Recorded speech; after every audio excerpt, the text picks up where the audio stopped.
Hello friends, कैसे हैं आप सब। आज मैं आप लोगों के लिए कुछ खास स्पेशल रेसिपी लेकर आई हूँ। ये रेसिपी जो है एक फलाहार बनाने की है। हालांकि कल महाशिवरात्रि की व्रत मतलब बहुत सारे लोग व्रत रखेंगे कल, तो कल आप ट्राई कर सकते हैं इस रेसिपी को और ये अपने फलाहार में आप ज़रूर शामिल करिए। मेरे बहुत सारे फ्रेंड्स हैं जो बोलते हैं कि व्रत तो करते हैं बट गैस की प्रॉब्लम हो जाती है या फिर मॉर्निंग में पेट साफ़ नहीं होता है, कब्ज़ की प्रॉब्लम हो जाती है। तो व्रत तो रख लेते हैं बट ये सब प्रॉब्लम हमें झेलने पड़ते हैं। तो ये सब ध्यान में रखते हुए मैंने सोचा है कि चलो मैं आप लोगों को एक स्पेशल रेसिपी बताती हूँ जिससे ये सब प्रॉब्लम ना हो। तो चलिए मैं आप लोगों का ज़्यादा टाइम नहीं लूँगी। चलो तुम अपने रेसिपी के लिए शुरुआत करते हैं।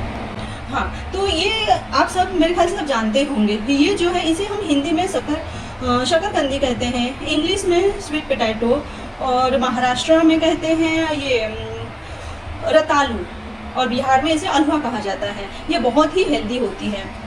तो इसी का आज मैं रेसिपी बताने वाली हूँ कि इसका खीर कैसे बना जाए।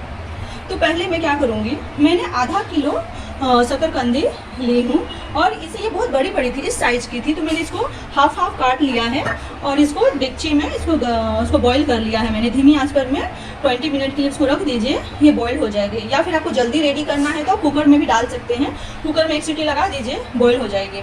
फिर इसके बाद हमें क्या करना है, ये मैंने आधा किलो मैंने शकरकंदी लिया है, 150 ग्राम मैंने चीनी लिया है। आप इस तरह का कप का भी यूज कर सकते हैं मेजर करने के लिए। ये 150 ग्राम की मेरी कप है और 150 ग्राम मैंने चीनी लिया है। 600 मिलीलीटर मैंने दूध लिया है। तो हमें क्या करना है, सबसे पहले आप दूध को गर्म कर देंगे और हमें क्या करना है, इसका जो इस तरह से इसकी हम सारे जो छिलका होती है ना, ये हम निकाल कर इसको अच्छी तरह से सारे छिलका निकालने के बाद इसको हम घस लेंगे। आप देख पा रहे होंगे कि मैंने इसके सारे छिलका निकाल दिए हूँ। अब मैं क्या करूँगी, ये घसने वाला है, घसना है, इसके ऊपर मैं क्या करूँगी ना, इस सबको घस दूँगी जिससे स्मॉल पीसेस हो जाएगी। और फिर अब ये दूध जो हमारी है, ये मिल्क अभी गर्म नहीं हुई है, गर्म हो रही है। फिर इसको हम घस कर क्या करेंगे ना, इसमें ऐड कर देंगे। आप देख पा रहे होंगे कि मैंने इसे जो भी स्वीट पोटैटो थी उसको मैंने कद्दूकस कर ली है। तो देख पा रहे होंगे कद्दूकस हो गई है स्वीट पोटैटो। अब मैं इसे क्या करूँगी, मिल्क हमारी गर्म हो रही है।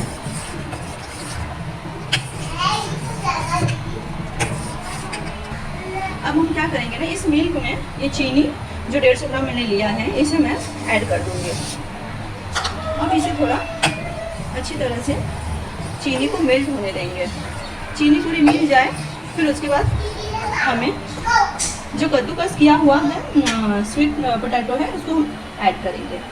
तो आप देख पा रहे होंगे कि चीनी पूरी तरह से घुल गई है दूध में। तो अब चलिए हम स्वीट पोटैटो को इसमें ऐड कर देते हैं।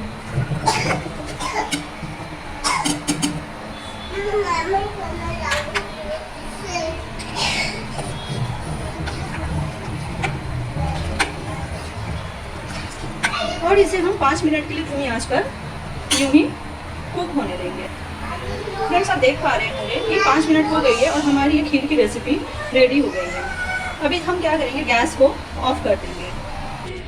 फ्रेंड्स, आप देख पा रहे होंगे कि हमारी ये खीर की रेसिपी रेडी हो गई है। इसमें आप ये ऑप्शनल है, अगर आपका मन करे ड्राई फ्रूट डालना है तो आप डाल सकते हैं, अदरवाइज नहीं मन करे तो भी कोई बात नहीं। तो मैं इसमें थोड़ी सी ना काजू और थोड़ी सी किशमिश, थोड़ी सी केसर थोड़ी ऐड कर रही हूँ। ऐसे केसर में, तो केसर से क्या होगा ना, कलर बहुत सुंदर आ जाएगी। तो टेस्ट में अच्छी लगती है, देखने में भी थोड़ी अच्छी लगेगी। तो ये इस तरह से आप लोग इस तरह से स्वीट पोटैटो की फलाहार के लिए आप लोग रेडी कर सकते हैं और आप लोग इसके खा सकते हैं। ये पेट के लिए बहुत अच्छी रेसिपी है, तो आप लोग ट्राई करिए और मुझे कमेंट में बताइए कैसी लगी आप लोगों की ये रेसिपी, कितना टेस्टी है, कितना मतलब कैसा लगा, तो बोलिए कमेंट करिए। तो वीडियो यहीं स्टॉप करती हूँ, नेक्स्ट वीडियो में हम फिर से मिलेंगे। तब तक के लिए आप सभी को शुभ महाशिवरात्रि।